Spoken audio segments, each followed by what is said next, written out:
Hey, this is Justin Sunseri. I'm a licensed marriage and family therapist. Right now, I am between sessions, so I thought I would answer hopefully a couple of listener questions at least. I haven't produced much of anything. I've been taking some time away from content creation to focus on course creation. I've been basically overhauling building safety anchors. That's my self-development course on justinlmft.com.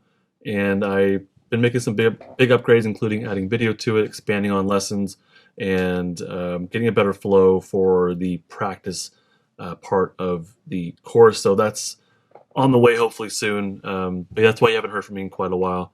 I'm going to try and bust out a couple of questions here. So the first one is from somebody. I'm going to make all these anonymous, by the way. Somebody on Building Safety Anchors, my discussion group on justinlmft.com. So this is someone who had a question. They put it in the forum so that I prioritize those over other questions I get. And they say, hello, I was just wondering, why is it that trauma survivors have a compromised vagal brake? So the first thing to understand is what the vagal brake is. The vagal brake is the influence of your safety state on your heart, meaning if those biological pathways are active, the ventral vagal pathways, if those are active, then your heartbeat stays at a calmer pace. Okay? So the vagal brake is not a thing that lives inside of you. It's the influence of your safety state. If your safety state is active, basically it keeps the defensive state more at bay, which is to say that your heartbeat stays at a calmer pace. So why would a trauma survivor have a compromised vagal brake? We need to understand what we mean by trauma also before answering this question. To understand that, look at it this way: there are two different pathways to trauma. There are many different events or lack of events that can leave somebody in a traumatized state, but there are two basic pathways that these events can take, leading to someone being in a traumatized state, which is basically being stuck in a defensive state. Now, you have to have a kind of a basic understanding of polyvagal theory. If you don't, listen to episode 101 to 109 of my podcast, Stuck Not Broken, and or take my polyvagal 101 course on my website, justinlmft.com, and you'll get a really deep understanding of the polyvagal theory. The podcast it's longer. It's a lot. I take all that information and condense it into 2 hours in my polyvagal 101 course. So if you're looking to save time, I would recommend the course. It has visuals and everything as well. So, understanding trauma and what leads to trauma, we're talking about a stuck defensive autonomic nervous system. What can lead to that is surviving a thing. That's the first path, which is surviving an acute traumatic incident. You go through a thing that leaves you in a stuck defensive state. That could be a whole bunch of stuff, including all kinds of assaults, war, car crash. It can be just a thing that you go through. The other path to trauma is, or at least a thing. The other path to trauma is repeated disconnections from safety, basically.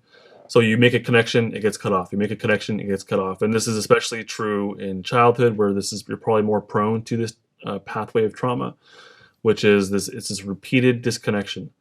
There's a better word for it that is escaping my mind. There's a better phrase that is escaping my mind. I'll probably think of it as I continue rambling here. But basically, you go through a thing. That's the first path. Or you repeatedly get your connections, your impulse to connect with safe others, that repeatedly gets cut off, leaving you also in a stuck defensive state. Now, in the first pathway, if you go through a thing, you could otherwise have pretty developed safety pathways. Those ventral vagal pathways can develop, and then you go through a thing, and then when you're around the context of that thing, like you get re-triggered, all of a sudden that stuck defensive energy surges.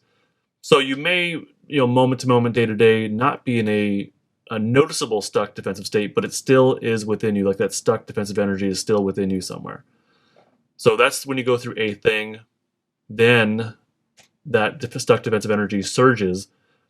And so in that moment where you're triggered, where you have that stuck defensive energy surging, like a stuck freeze energy, where you have like flight, fight, and shutdown stuff, or flight or fight and shutdown at the same time in that mixed state. When it surges during that trigger, then your vagal brake is not strong enough, or it's compromised, as I say. Basically, it turns off. So that is now compromised in that moment where you're triggered, in the context of whatever is a reminder of whatever you went through. Hopefully that makes sense. So, just as a very stereotypical or basic example, we have a soldier that goes to war. They get traumatized in like an explosion. They come home and they hear a loud sound. Their vagal brake goes off. That meaning their safety system comes off. Their body is neurocepting danger.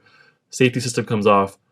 Now they're back into a flight fight state. It surges within them. So during that moment, their vagal brake is compromised. It's not on. For someone who goes through the second path of trauma, which is again that repeated disconnection, which I still can't remember the phrase that's supposed to go. There's a phrase that I usually use. I can't remember.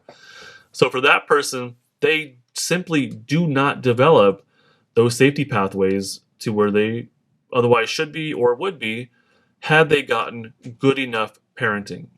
Not perfect parenting, but good enough parenting to develop those safety pathways to otherwise live functional lives, make safe connections with people, or generally safe connections with people.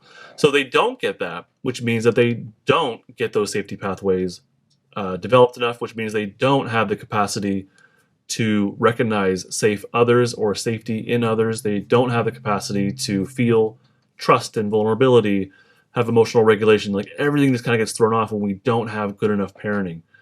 So why is their vagal brake compromised? It's because it was never developed.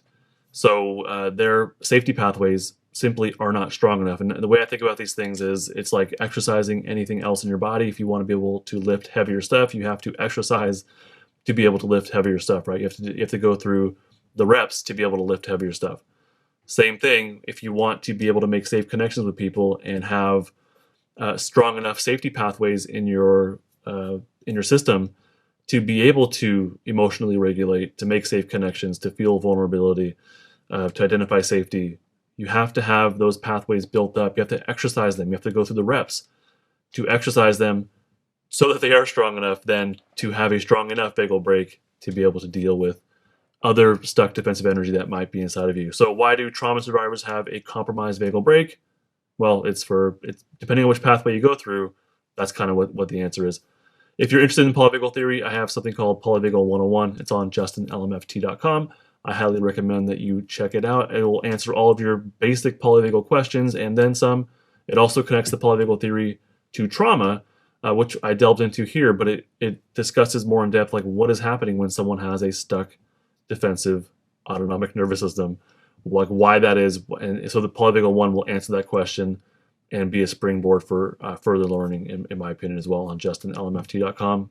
Thanks so much for watching this or listening to this.